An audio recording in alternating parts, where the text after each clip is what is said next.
بسم الله. عن أبي هريرة رضي الله عنه قال قال رسول الله صلى الله عليه وسلم إن الله طيب لا يقبل إلا طيبا وإن الله أمر المؤمنين بما أمر به المرسلين فقال تعالى يا أيها الرسل كلوا من الطيبات واعملوا صالحا وقال تعالى يا أيها الذين آمنوا كلوا من الطيبات ما رزقناكم ثم ذكر رجلا يطيل سفره أشحث أغبره يمد يديه إلى السماء يا رب يا رب وطعامه حرام ومشربه حرام وملبسه حرام وغذي بالحرام فأني يستجاب له رواه المسلم.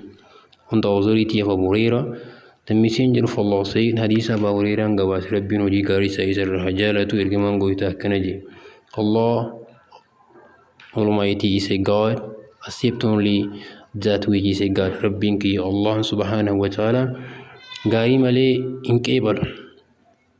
Verily Allah is commanding believer to do that which He has commanding the messenger. Rabbin age momentota one ergamotat age. So the Almighty has said, oh ergama Rabbin niji ergamada. Ya ergamotari eat tayyibat waan halalti hunda nyaadda perform rightness di dalaga gari hojjedha jeen.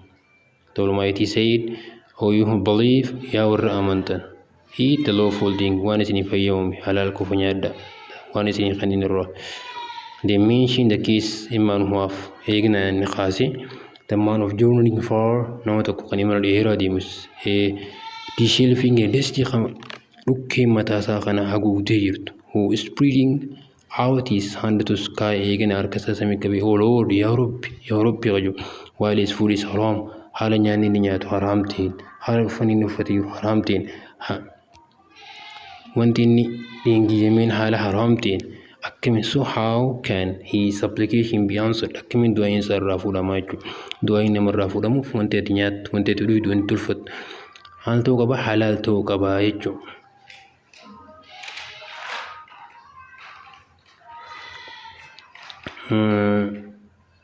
حفظت من رسول الله صلى الله عليه وسلم دع ما يريبك إلى ما لا يريبك. دي سفر روان شكسيسا مك غروان شكسي بنك بدوجي.